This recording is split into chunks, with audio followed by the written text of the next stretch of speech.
The following content is provided under a Creative Commons license. Your support will help MIT OpenCourseware continue to offer high-quality educational resources for free. To make a donation or to view additional materials from hundreds of MIT courses, visit MIT OpenCourseware at ocw.mit.edu. So this is a pretty key lecture. This lecture is about principal component analysis, PCA, which is a major tool in understanding a matrix of data. So what is PCA about? Well, first of all, let me remember what was the whole point of yesterday's lecture. The singular value decomposition, that any matrix A could be broken into R rank 1 pieces, R being the rank of the matrix, and each piece has a U times a V transpose, and the special thing is the U's are orthonormal, and also the V's are orthonormal. Okay, so that's the whole matrix. But we have a big matrix, and we want to get the important information out of it, not all the information. And people say if in machine learning, if you've learned all the training data, you haven't learned anything really. You've just like copied it all in. The whole point of neural nets and the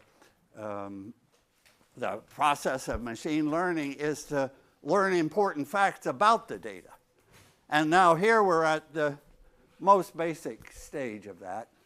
And I claim that the important facts about the matrix are in its largest K singular values, the largest K pieces.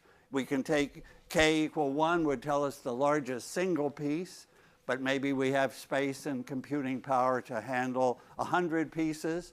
So I would take K equal 100. The matrix might have rank thousands.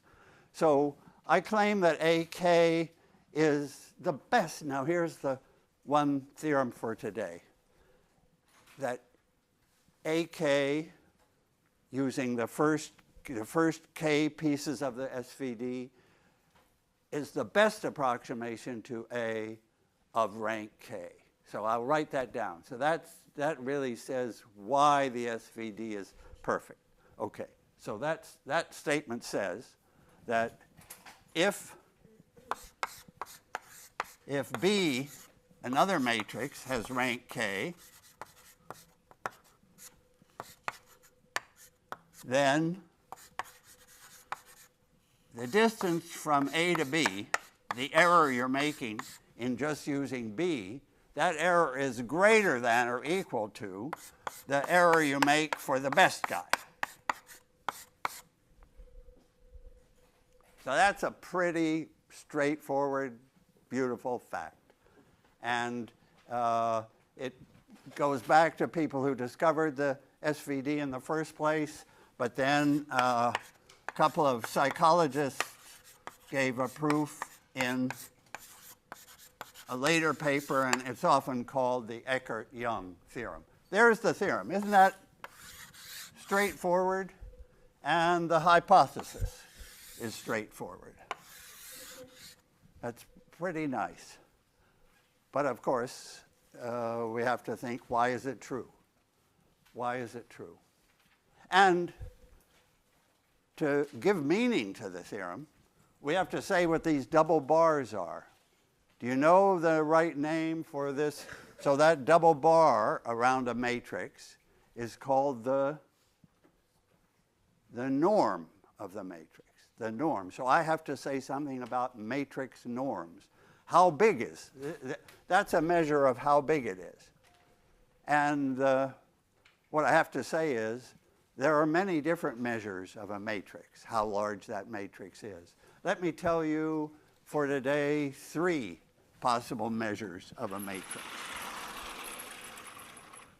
So different ways to measure a matrix. I'll call the matrix just A, maybe.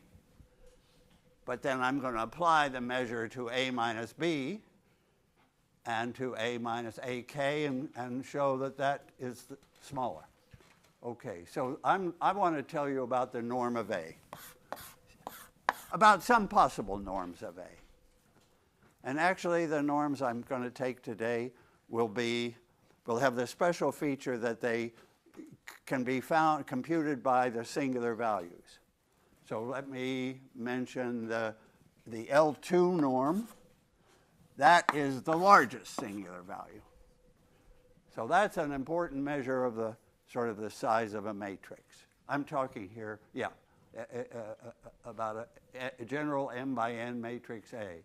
Sigma 1 is an important norm, often called the L2 norm, and that's where that index 2 goes. Oh, I should really start with vectors, norms of vectors, and then build to norms of matrices. Let me do norms of vectors over on this side. The L2 norm of a vector, do we know what that is? That's the regular length of the vector that we all expect, the square root of v1 squared up to vn squared. The hypotenuse, the length of the hypotenuse in n-dimensional space, that's the L2 norm because of that 2. The L1 norm of a vector is just add up those pieces without squaring and square rooting them, just add them. That's the L1 norm. And you might say, why do we want 2 norms? Or there are more norms. Let me just tell you one more. The infinity norm, and there's a reason for the 1 and the 2 and the infinity, is the largest of the v's. Okay. Have you met norms before? I don't know. These are vector norms that maybe you have met. Then we're going to have matrix norms that maybe will be new. So this is the norm that we usually think of. But this one has become really, really important. And let me tell you just why. And then we'll, a later section of the notes and a later lecture in this course will develop this. This is the L1 norm. So this is L2, L1, and L infinity, as often you see. So what's special about this one? Well, it just turned out, and it was only discovered, in our lifetimes, that when you minimize some function using the L1 norm, you minimize some, say, signal to noise or whatever you minimize, some function. If you use L1, the winning vector, the minimizing vector, turns out to be sparse. And what does sparse mean? Sparse means mostly 0 components. Somehow, when I minimize in L2, which is historically goes back to Gauss, the greatest mathematician of all time, when you minimize something in L2, you do least squares, and you find that the guy that gives you the minimum has a lot of little numbers, a lot of little components, because when you square those little ones, they don't hurt much. But Gauss didn't do least L1 norm. That has different names, basis per suit, and it comes into signal processing and sensing, right? And then it was discovered that if you minimize, as we'll see in that norm, you amazingly get the winning vector is mostly zeros. And the advantage of that is that you can understand what its components are. The one with many small components, you have no interpretation for that answer. But for an answer that just has a few non-zero components, you really see what's happening. And then this is an important one too. Okay. Okay, now I'm going to turn just to, so what's the property of a norm? Well, you can see that the norm of C times a vector is just multiplying by 6 or 11 or minus pi or whatever, is the size of C. Norms have that nice property. They're homogeneous or whatever word. If you double the vector, you should double the norm, double the length. That makes sense. And then the important property is the famous triangle inequality that if V and W are two sides of a triangle, and you take the norm of V and add to the norm of W, the two sides, you get more than the straight norm along the hypotenuse. Yeah, so those are properties that we require, and the fact that the norm is positive, which is, I won't write down, but it's important too. Okay, so those are norms, and those will apply also to matrix norms. So if I double a matrix, I want to double its norm. And of course, that works for the 2 norm.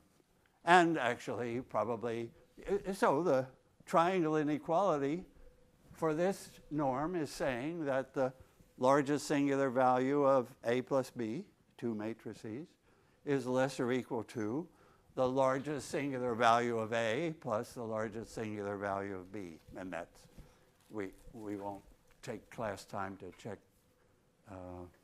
minor, straightforward things like that. So now I'm going to continue with the 3 norms that I want to tell you about. That's a very important one. Then there's another norm that's named, has an F, and it's named after Frobenius. Sorry about that. And what is that norm? That norm looks at all the entries in the matrix, just like it was a long vector, and squares them all and adds them up. So in a way, it's like the 2 norm for a vector. So the squared, or shall I put square root? Maybe I should. Is the square root of all the little people in the matrix. So A1 n squared plus the next A2 1 squared, and so on. You finally get to A m n squared. You just treat the matrix like a long vector, and take the square root just like so. That's the Frobenius norm, and then finally, not so well known, is something that's more like L1. It's called the nuclear norm.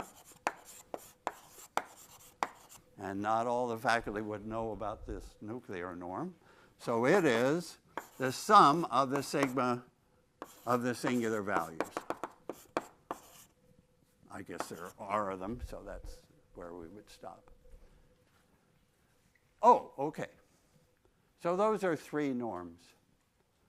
Now, why do I pick on those 3 norms? And here's the point. That for those 3 norms, this statement is true. I could cook up other matrix norms for which this wouldn't work.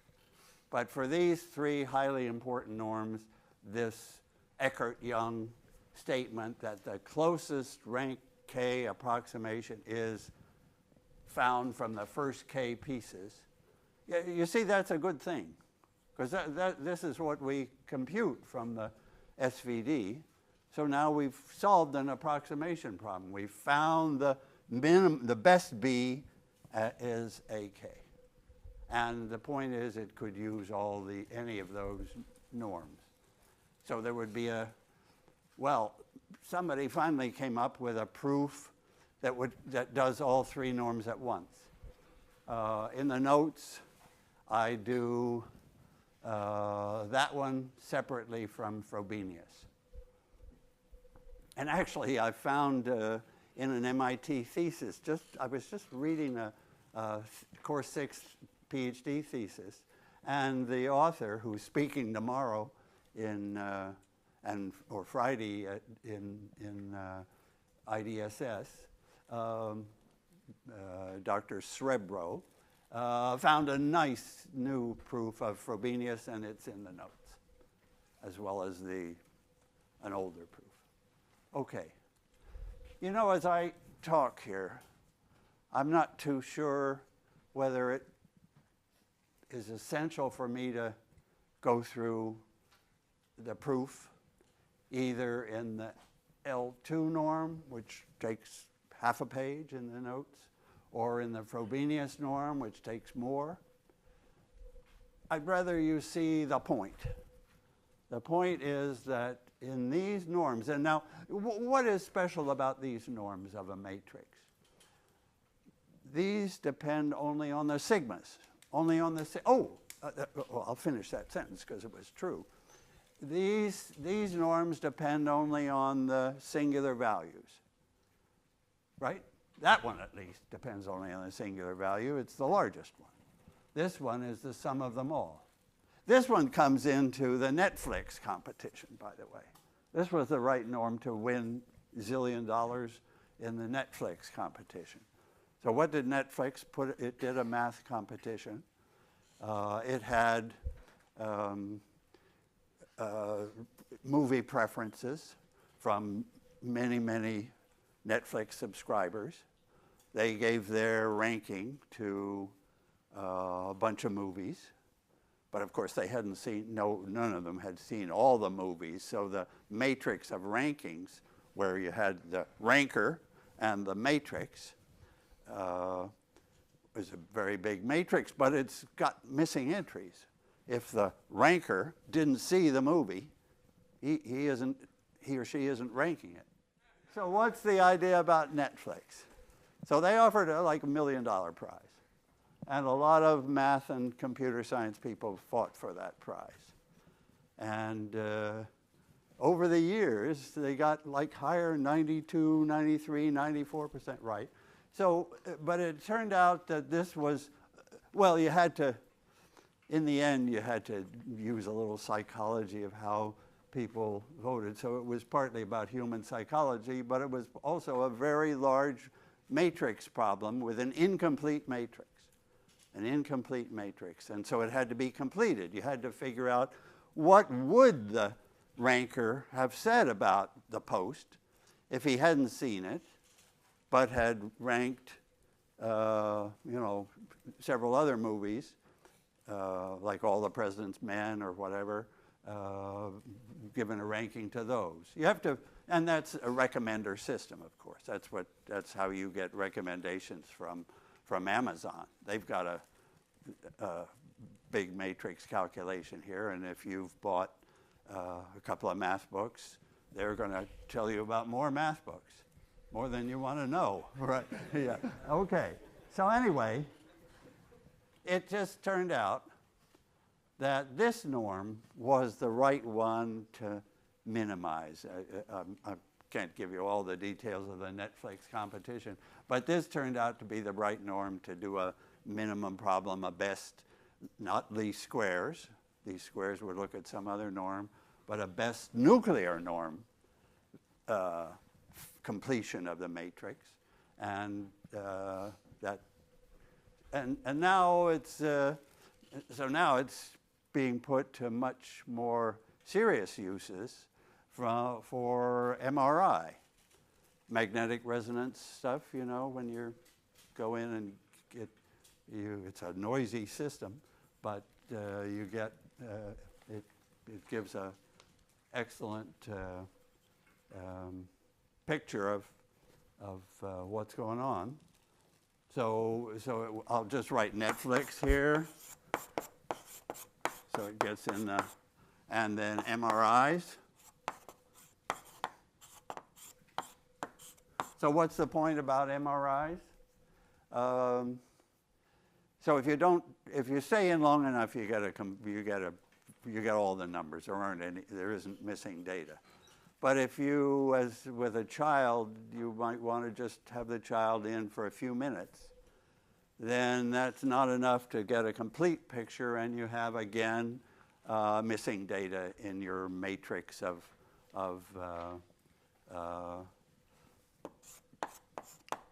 in the image from the MRI. So then, of course, you've got to complete that matrix. You have to fill in what would the MRI have seen in those positions where it didn't look long enough. And again, the nuclear norm is the good one for that. Okay. So there will be a whole section on norms, maybe just about in Stellar by now. Okay. So I'm not going to.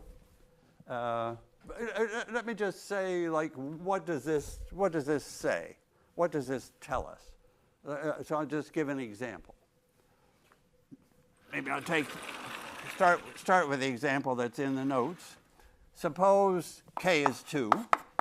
So I'm looking among all rank 2 matrices, and suppose my matrix is 4, 3, 2, 1, and all the rest zeros. Diagonal. And it's for rank 4 matrix. I can see its singular values. They're sitting there. Those would be the singular values and the eigenvalues and everything, of course. Now, what would be A2? What would be the best approximation of rank 2 to that matrix if in this sense to be completed? What would A2 do? Yeah, it would be 4 and 3. It would pick the 2 largest. So I'm looking at AK. This is K equal to 2. So it has to have rank 2. This has got rank 4. The biggest pieces are those. Okay. So this thing says that if I had any other matrix B, it would be further away from A than this guy. It says that this is the closest. And I just, could you think of a matrix that could possibly be closer and be rank 2? That rank 2 is the tricky thing. The matrices of rank 2 form a kind of crazy set. If I add a rank 2 matrix to a rank 2 matrix, probably the rank is up to 4. So the rank 2 matrices are all kind of floating around in their own little corners. This looks like the best one, but in the notes I suggest, well, you could get a rank 2 what about B? What about this B?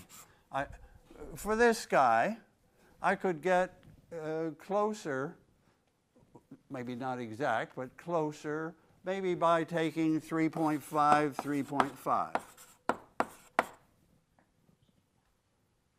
Oh, but I only want to use rank, I've only got rank 2 to play with. So I better make this into a rank, I have to make this into a rank 1 piece, and then the 2 and the 1. So you see what I thought of? I thought, man, maybe that's better. Like on the diagonal, I'm coming closer.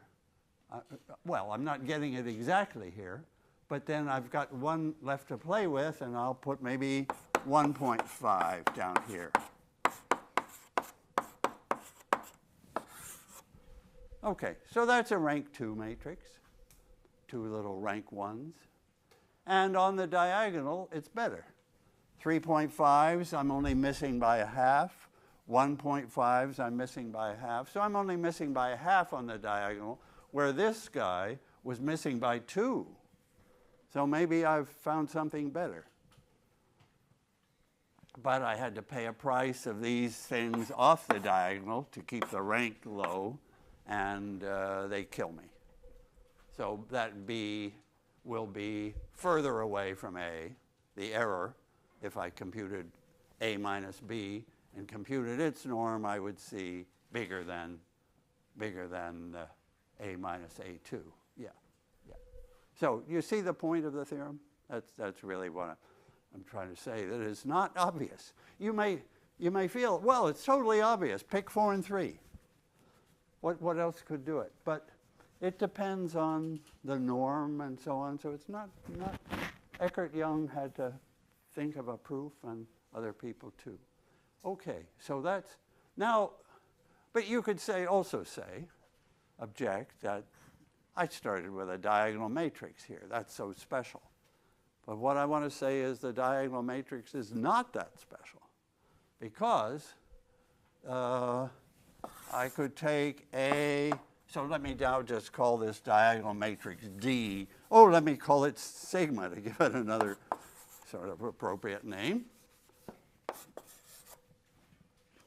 So if I thought of matrices, what I want to say is, this could be the sigma matrix, and there could be a U on the left of it and a sigma on the right of it. So about A is U sigma V transpose. So this is my sigma, and this is like any orthogonal matrix U, and this is like any V transpose.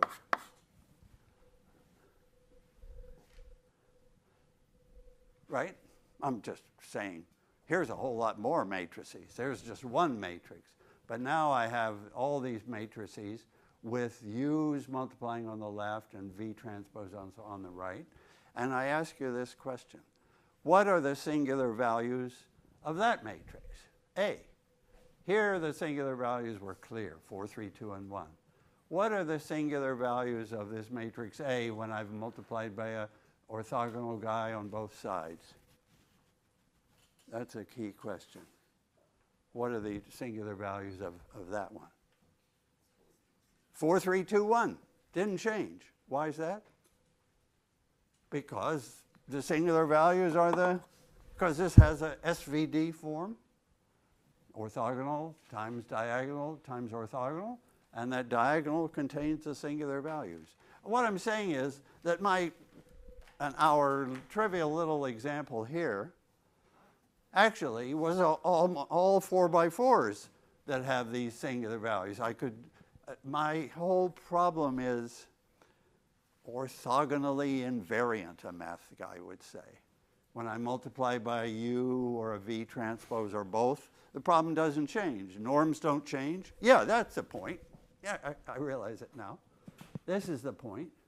If I multiply the matrix A by an orthogonal matrix U, it has all the same norms. It doesn't change the norm. Actually, that was true way back for vectors. With this length, what's the deal about vectors? Suppose I have a vector V and I've computed its hypotenuse and the norm, and now I look at Q times V in that same 2 norm. What's special about that? So I took any vector V and I know what its length is, hypotenuse. Now I multiply by Q. What happens to the length? Doesn't change. Doesn't change. Orthogonal matrix, you could think of it as just like rotating the triangle in space. The hypotenuse doesn't change. And we've checked that because we could, the check is to square it, and then you're doing QV transpose QV, and you simplify it the usual way, and then you have Q transpose Q equal the identity, and you're golden. Yeah, so the result is you get the same answer as V.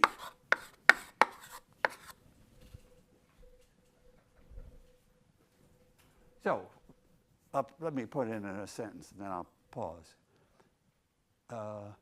Multiplying that norm is not changed by an orthogonal matrix. And these norms are not changed by orthogonal matrices, because if I multiply the A here by an orthogonal matrix, I have, this is my A. If I multiply by a Q, then I have QU sigma V transpose. And what is really the underlying point? That QU is an orthogonal matrix just as good as U. So so let me put this down. QA would be Q U sigma V transpose.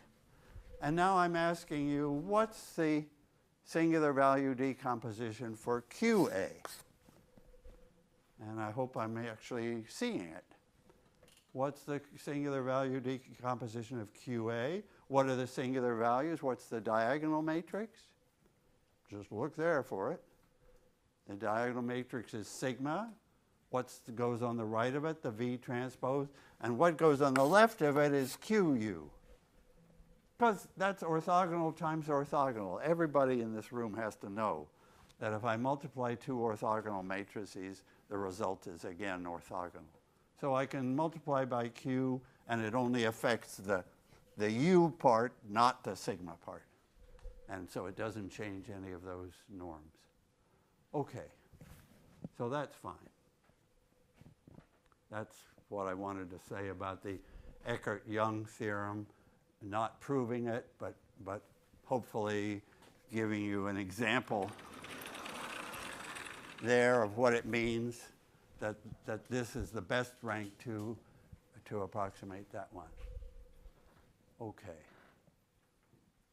So that's the key math behind PCA. So now I have to want to, not just have to, but want to tell you about PCA. So what's that about?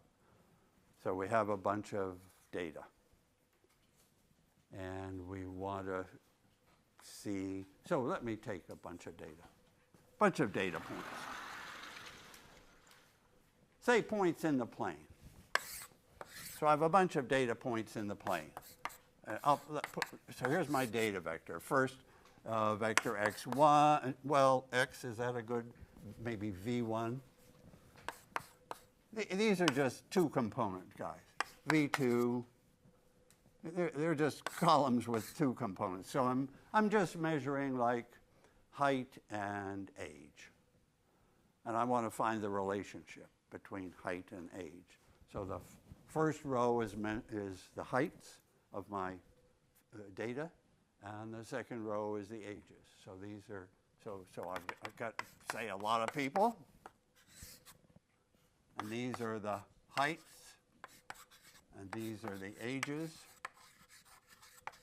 and I've got n points in 2D.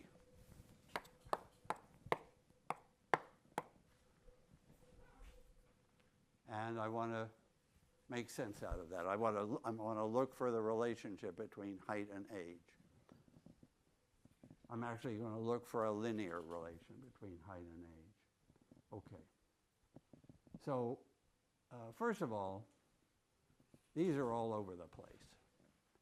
So the first step that a statistician does is to get mean zero, get the average to be zero. So so all these points are all over the place. From row 1, the heights, I subtract the average height. So this is A, the matrix I'm really going to work on, is my matrix A minus the average height, well, in all components. So this is A. I'm subtracting the mean, so average height and average age. Oh, that was a brilliant notation. A sub A. Can't beat A sub A. You see what the matrix has done? This matrix of two means has just made each row of A now adds to row, now adds to what? If I have a bunch of things and I've subtracted off their mean, so the mean or the average is now 0, then those things add up to 0. Right. I've just brought these points into something like here. This is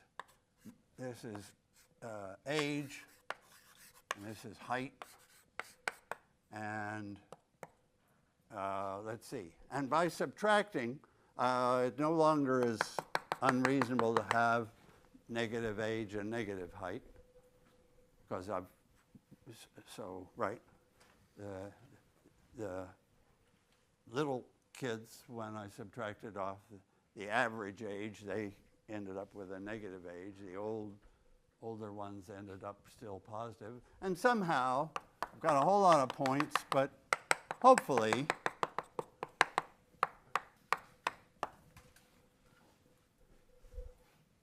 their mean is now 0. Do you see that I've centered the data at 0, 0? And I'm looking for, what am I looking for here? I'm looking for the best line. That's what I want to find. And that would be a problem in PCA. What's the best linear relation? Because PCA is limited. PCA isn't all of deep learning by any means. The whole success of deep learning was the final realization after a bunch of years that they had to have a nonlinear function in there to model serious data. But here's PCA is a linear business, and I'm looking for the best line. And you will say, wait a minute, I know how to find the best line, just use least squares. Gauss did it, can't be all bad. But PCA, and I was giving a talk in New York when I was just learning about this. And somebody said, what you're doing with PCA has to be the same as least squares. It's finding the best line. And I knew it wasn't, but I didn't know how to answer the question best. And now at least I know better. So the best line in least squares, can I remind you about least squares? Because this is not least squares.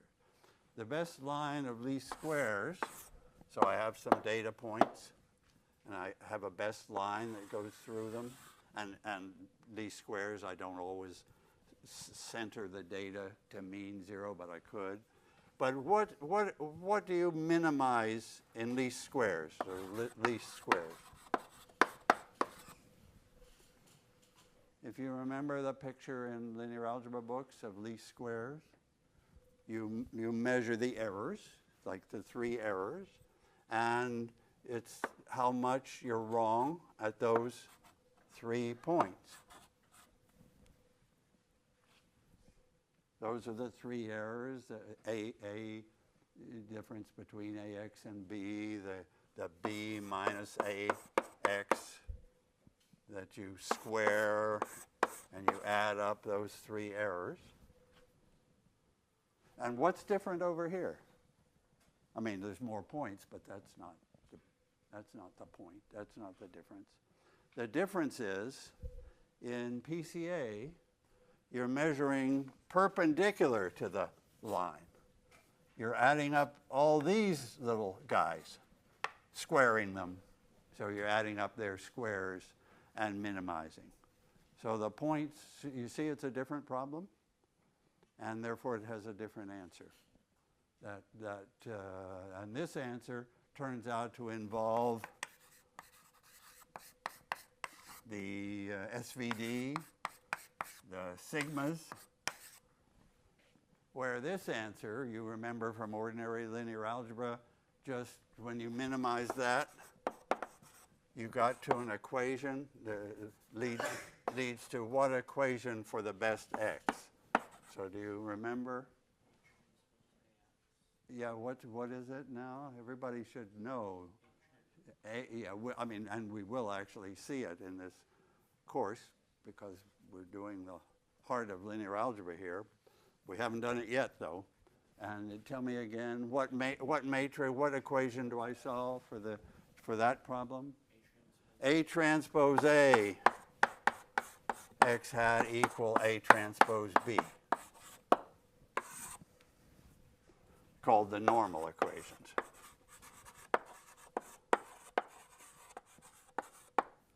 The sort of heart of, this is a regression in in statistics language. That's a regression problem. This is a different problem. Okay, just so now you see the answer. So that involves, well, they both involve A transpose A. That's sort of interesting. Because you have a rectangular matrix A, and then sooner or later A transpose A is coming. But this involves solving a linear system of equations, so it's fast. And we will do it. And it's very important. It's probably the most important application in 1806. But it's not the same as this one. So this is now in 1806. Maybe the last day is PCA. So I didn't put those letters. Principal, component, analysis, PCA, which statisticians have been doing for a long time. We're not doing something brand new here. But the result is that so how does a statistician think about this problem or that data matrix? If you have a matrix of data, 2 by 2 rows and many columns, so many samples, and we've made the mean 0, so that's the first step a statistician takes to check on the mean. What's the next step? What else does a statistician do with data to measure its size? There's another number. There's a number that goes with the mean, and it's the variance. The mean and the variance. So somehow we're going to do variances. And it will really be involved because we have 2 sets of data, heights and ages. We're really going to have the covariance. Covariance matrix. And it will be 2 by 2. Because it will tell us not only the variance in the heights, that's what first thing a statistician would think about, some small people, some big people, and variation in ages, but also the link between them. How are the height-age pairs? Does more age go with more height? And of course it does. That's the whole point here. So it's this covariance matrix, and that covariance matrix, or the sample covariance matrix, to give it its full name. So just touching on statistics for a moment here. When we see that word sample in the name, what is that telling us? That's telling us that this matrix is computed from the samples, not from a theoretical probability distribution. We might have a proposed distribution that the height follows height follows the age by some formula, and that would give us a theoretical variances. We're doing sample variances, also called empirical covariance matrix. Empirical, that word means from the information, from the data. So that's what we do, and it is exactly it's AA transpose.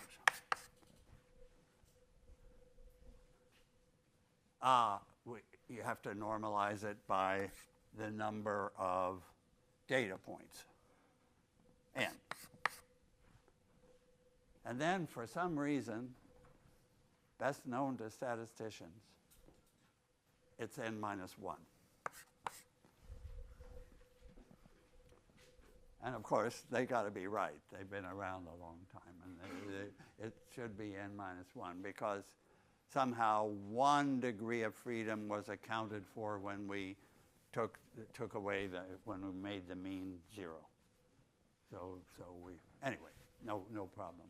But the n minus 1 is not going to affect our computation here. This is the matrix that tells us that's what we've got to work with. That's what we've got to work with, the matrix AA transpose. And then so we have this problem. So we have I guess we really have a minimum problem. We want to find, what problem are we solving? And it's, so our problem was not least squares, not the same as least squares, similar but not the same. We want to minimize, so we're looking for that best line where age equals some number c times the height times the, or height. Maybe it would have been better to put age here and height here. No, we took two unknowns. So I'm looking for c. I'm looking for the number c. Looking for the number c. And with just 2 minutes in class left, what is that number c going to be when I finally get the problem stated properly and then solve it? I'm going to learn that the best ratio of age to height is sigma 1. Sigma 1. That's the one that tells us how those two are connected. And the orthogonal, and what will be the best, no, maybe I didn't answer that right. Maybe I didn't get that right. Because I'm looking for the vector that points in the right way. Yeah, I'm sorry. I think the answer is, it's got to be there in the SVD. I think it's the vector U1. It's the principal component, U1. Let's do that properly on Friday. I hope you see, because this was like a first step away from the highlights of linear algebra to problems solved by linear algebra and practical problems. And my point is that the SVD solves these. Okay.